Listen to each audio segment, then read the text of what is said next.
qu'il y a des moments où ça suffit. Faudrait qu'on arrête de marcher sur la tête et d'ouvrir les yeux. Y compris parce que de leur propre point de vue, ça c'est un dernier chiffre que je vous livre au passage, les déficits publics, en un an, ils ont cru de 2 points. Et c'est assez logique. Parce que quand on fait des politiques austéritaires, comme on fait des politiques austéritaires, et un certain nombre d'économistes le dénoncent au FMI, puis on a parlé, Emmanuel, mais aussi des prix Nobel d'économie, qui sont en général pas des grands gauchistes devant l'éternel, hein, commencent à dire qu'ils sont en train de nous plonger dans la récession, qu'ils sont en train de plonger l'Union européenne dans la récession. Donc les déficits augmentent, ils nous plongent dans la récession. Pourquoi? Pour faire quoi? Alors oui, plus que jamais, des politiques alternatives sont possibles. Et c'est ça que nous voulons défendre, c'est ça que nous voulons débattre avec le maximum de citoyens. Il se trouve que l'année 2013 est, paraît-il, l'année européenne des citoyens. Le Parlement européen y est pour quelque chose. Il avait demandé une année européenne de la citoyenneté. C'est pas tout à fait pareil. Je vais vous expliquer quelle est la conception de la citoyenneté, enfin des citoyens, de la Commission européenne. Nous avons reçu un document dans lequel il nous est expliqué qu'en 2014, il va y avoir des élections européennes. Ah bon? Donc, et il y a un déficit qui se creuse entre les citoyens européens et les institutions européennes. Donc il faut faire quelque chose avant les élections européennes. Donc on fait une année européenne des citoyens. Et ça consiste à quoi? Ça ne consiste pas à rompre avec les politiques d'austérité, qui sont quand même les principales responsables du déficit croissant entre les citoyens et les institutions européennes. Ça consiste à dire, les citoyens européens ont des droits grâce à l'Union européenne, mais ils ne les connaissent pas. Donc il faut leur faire connaître. Alors moi je vous dis simplement ce soir, faisons une année européenne de la citoyenneté. Mettons plus que jamais les citoyens au cœur de la construction européenne. Faisons-nous entendre et expliquons-leur que d'autres politiques sont possibles. Alors oui, je nous souhaite à tous une année de mobilisation citoyenne.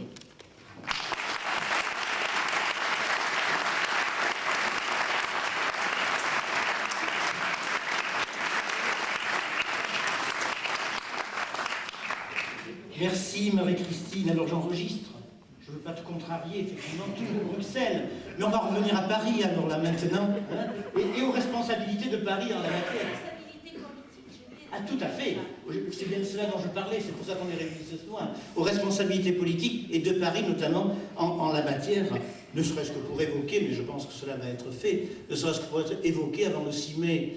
On nous avait promis effectivement que le traité européen, le traité Mercosur, serait renégocié et qu'à l'automne dernier, il a été revoté par la majorité parlementaire actuelle sans que l'on ait modifié quoi que ce soit, comme quoi, lorsque l'on est en campagne électorale ou lorsque l'on est au pouvoir, malheureusement, la rigueur en politique est bien difficile à respecter. Alors, on était sur l'Europe, on revient un peu au national, bien que nous n'en soyons pas tellement éloignés, du national au local. Je passe la parole à Robert Ringer, conseiller municipal de Nice, conseiller métropolitain.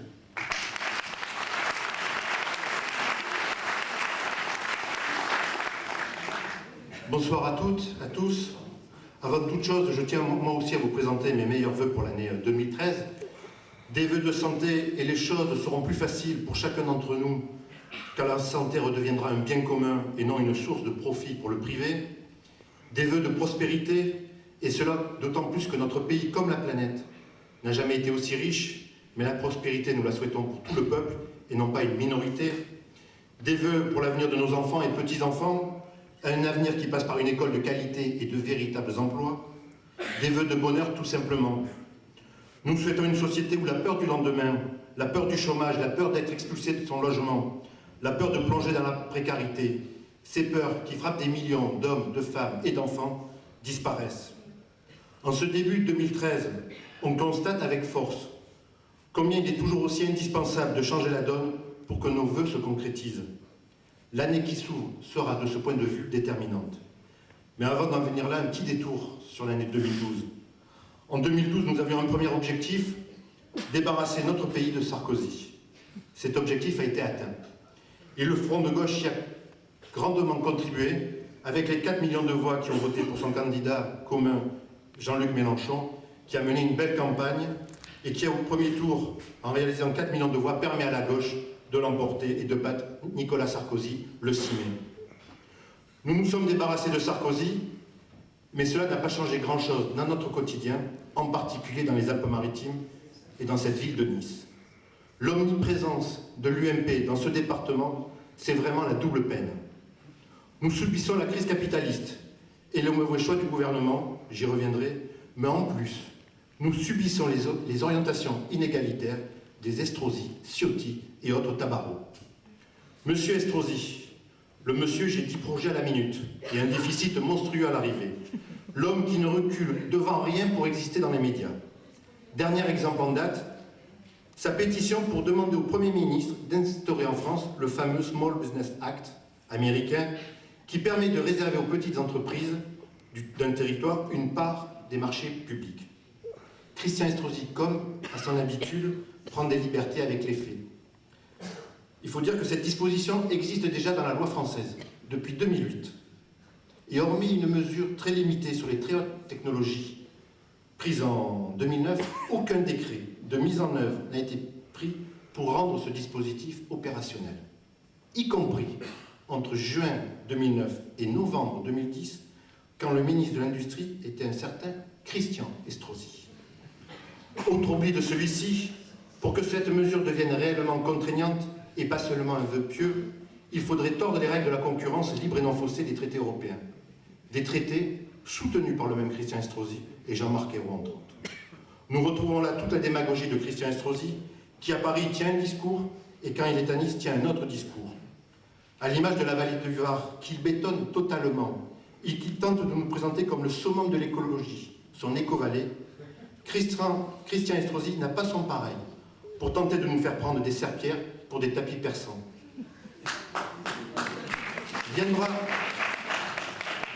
Viendra le temps des bilans chiffrés, des additions et de la possibilité d'émanciper les Alpes-Maritimes du poids de l'UMP. Pour l'heure, félicitons-nous du départ de Sarkozy. J'aurais aimé aussi ce soir pouvoir dire ma satisfaction devant des prises de position courageuses du gouvernement face au monde de la finance, ces initiatives pour répondre aux attentes populaires. J'aurais aimé ce soir vous faire partager mon plaisir de voir l'urgente loi interdisant les licenciements boursiers votée, une loi qui aurait été bien utile, y compris dans les Alpes-Maritimes. Une loi rétablissant la retraite à 60 ans pour tous, une autre engageant l'imposition des dividendes au même niveau que les revenus du travail, ou bien encore une loi instituant le droit de vote pour les résidents étrangers aux élections locales dès 2014. Malheureusement, il n'en est rien. Pour dire les choses très simplement, ce gouvernement n'aura même pas essayé de faire semblant. Après l'adoption du traité Merkel-Sarkozy, le pacte de compétitivité avec ses 20 milliards de nouveaux cadeaux supplémentaires aux actionnaires et le soutien très actif pour la conclusion d'un accord minoritaire cassant le code du travail entre le MEDEF et la direction de la CFDT, le gouvernement a montré une seule volonté depuis plusieurs mois, celle de répondre aux exigences du patronat et des actionnaires. Une volonté qui nous enferme dans l'austérité, une austérité qui a fait la preuve ici et ailleurs de sa totale inefficacité, sauf pour nourrir la rentabilité du capital financier. Il n'y a que le responsable du Parti socialiste, grand adepte ces mois-ci de la méthode de Coué, pour ne pas se rendre compte que nous fonçons dans le mur. Même les experts du FMI, et Emmanuel et Marie-Christine en ont parlé, même les différents organismes de prévision économique tirent la sonnette d'alarme. Nous le savons tous, la situation économique et sociale est inquiétante, s'aggrave, et les réponses apportées aujourd'hui ne sont pas de nature à changer cette réalité. Une nouvelle preuve a été apportée cette semaine. Ils ont donné les chiffres de l'emploi, les chiffres du coût du travail, des subventions, tout ça. C'est pas le coût du travail, c'est le coût du capital. 41 milliards pour les seules exonérations de subventions et subventions diverses aux entreprises. Et pour quel résultat? Plus de 250 000 chômeurs de plus en un an. Et au lieu de s'interroger sur l'utilité de ces cadeaux, que font-ils? Ils en remettent une couche. C'est plus 20 milliards avec le plan gallois adopté par le gouvernement. Et c'est Christian Estrosi, Monsieur Plus, qui propose jusqu'à 200 000 € par entreprise qui s'installerait sur la métropole. Mesure d'une stupidité sans nom, qui relance la concurrence stérile entre les territoires, y compris au sein des départements des Alpes-Maritimes, Et pourquoi pas demain, M. Leonetti qui propose 250 000 et M. Estrosi la semaine d'après qui propose 300 000 euros. Le patronat local, lui, est le grand gagnant de cet effet d'aubaine aux frais des contribuables niçois. Il est urgent de réaliser un véritable audit citoyen sur l'efficacité de ces exonérations et de ces subventions qui sont de plus en plus lourdes dans le budget de l'État. Alors que la politique mise en œuvre au plan national nous amène dans le mur, au plan local, et là, désolez-moi, mais l'actualité est là, les représentants du Parti socialiste sont omnibulés par un seul sujet, les élections municipales de 2014. C'est un sujet important, ça je vous l'accorde. On en voit même qui font signer des pétitions. C'est bien de faire signer des pétitions, c'est même très bien. Et nous sommes nombreux ici, militants communistes, du Parti de gauche, je salue la présence des alternatives, de la phase, de l'ensemble des forces du Front de gauche et du mouvement social, à faire signer des pétitions. Des pétitions pour l'augmentation du SMIC, pour un moratoire sur les loyers, contre l'exploitation des gaz de schiste, pour le droit de vote, contre les licenciements boursiers. Les sujets ne manquent pas. Mais là, ce n'est pas cela qui les mobilise. À l'heure où les restos du cœur sont de plus en plus sollicités, où l'accueil de nuit des SDF déborde, où le chômage et la précarité explosent, ils font signer une pétition pour organiser des primaires à gauche. Franchement, nous n'avons pas les mêmes priorités. D'autres, pendant que les uns font signer des pétitions pour demander des primaires à gauche, d'autres, comme le révèle Le Monde de samedi et dimanche, conspirent avec des dissidents de droite pour faire une liste rassemblant la carpe et le lapin. Patrick Allemand déclare dans Le Monde que pour battre le maire, je serai prêt à ouvrir ma liste à droite. Outre que l'expression « ma liste » relève une singulière conception de la démocratie, outre aussi qu'il a l'intention d'imposer ses candidats, ses têtes de liste dans d'autres communes du département, bonjour la démocratie, je me pose, comme beaucoup d'entre vous, une question, où donc vont-ils se perdre?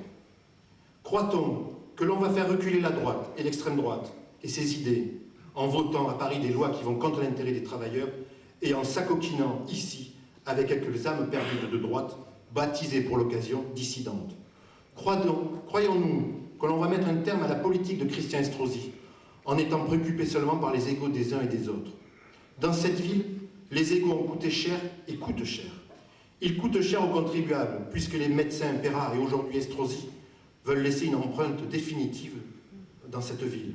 Ils laissent surtout des dettes, et celle qui est en train de creuser, au sens propre du terme, Christian Estrosi, sera profonde. Les querelles d'ego, elles, ont coûté cher à la gauche. Et les querelles entre Patrick, ou bien encore Marc, sans parler de Jean-Christophe, ces querelles-là nous fatiguent profondément. Ces querelles, ces tentatives incessantes de lorgner à droite, ces détestables comportements politiciens, c'est de la soupe indigeste qui nourrit la défiance vis-à-vis de la politique. Et bien cette soupe politicienne-là, pour que les choses soient très claires et ne souffrent d'aucune ambiguïté, nous n'y goûterons pas.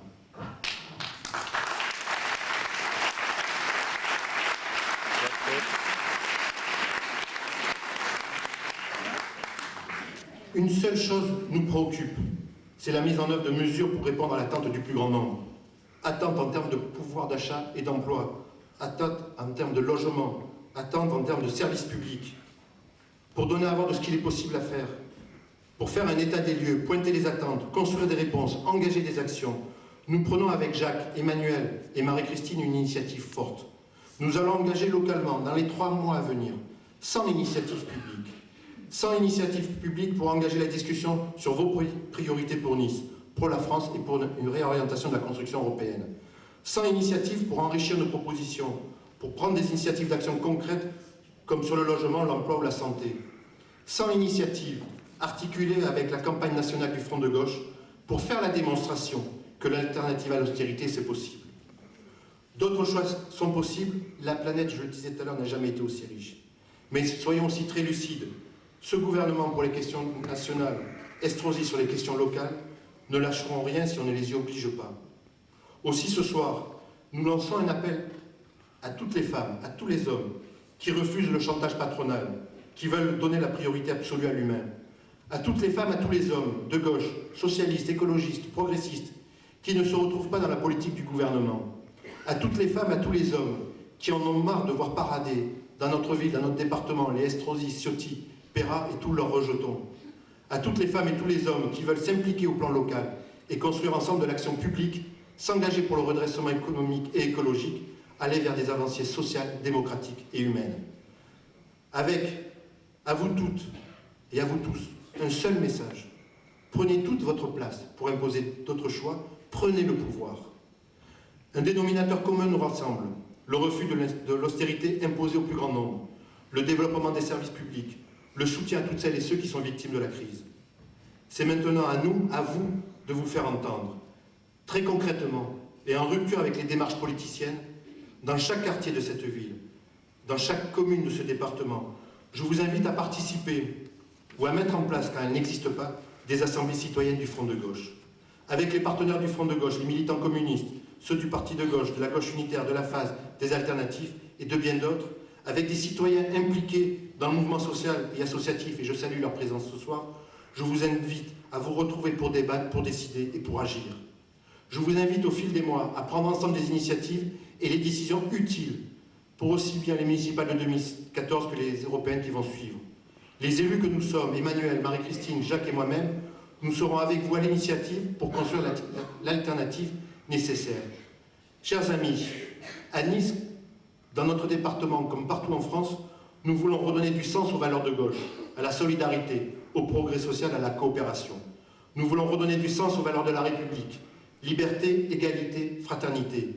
Nous voulons contribuer à mettre en place un front du peuple contre les tenants des politiques d'austérité, un front du peuple contre les diktats des marchés financiers qui plongent chaque jour davantage nos concitoyens dans les difficultés accrues. Ce front des peuples, c'est le vôtre, et en ce début 2013, je fais le vœu que nous soyons nombreux et nombreuses à y participer. Je vous remercie.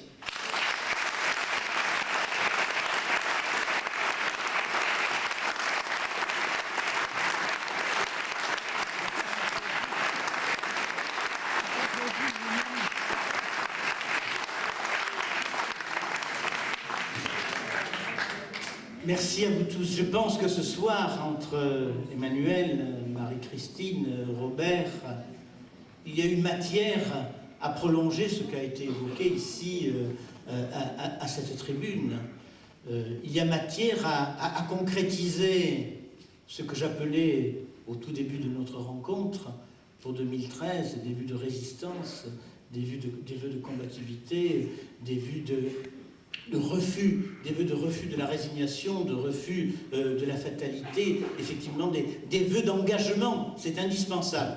Alors, ce soir, il y a eu ce moment, je disais, il y a matière là pour effectivement s'engager, on compte sur vous, mais maintenant, comme il s'agit du début de l'année et qu'il s'agit des vœux, on va trinquer tous ensemble à l'année 2013 de combativité tous ensemble. Je vous invite au jubilé à l'entrée. Merci à tous.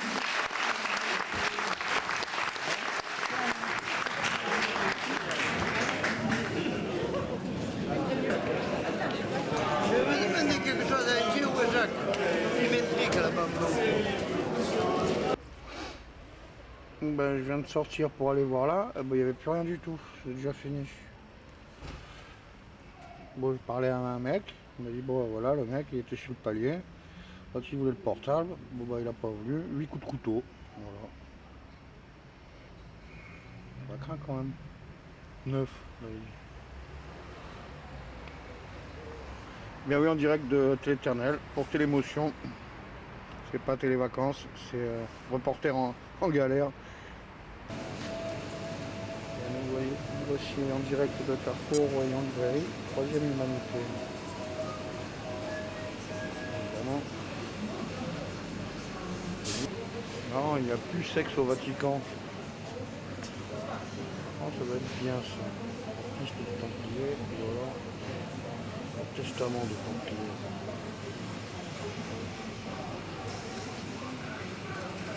Du trust.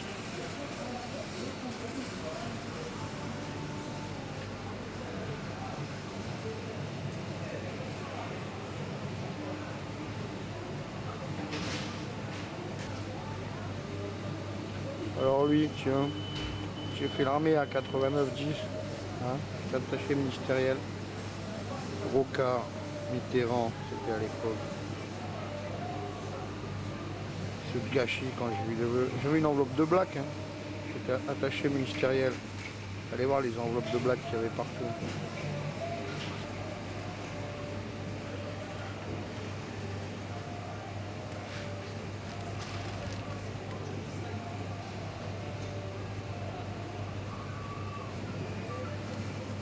On y est. Hein. On est même dans l'équilibrium. T'as pas pris ton prosium. Vite mon Lexomil.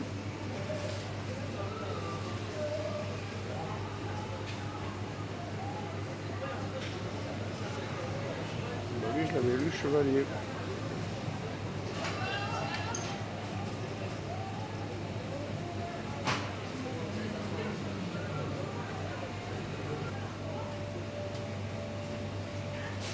Voilà, Le Pen à côté de l'enfance de Jésus. Faut voir. Ça a l'air pas mal.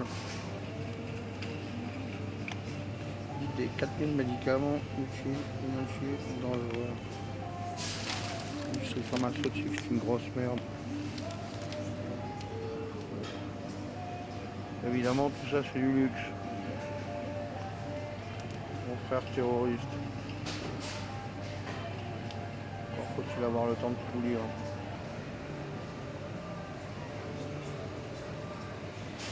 C'est marrant qu'ils font tous du blé quand les gens ils sont morts. Ouais, il y en a des vivants. Hein.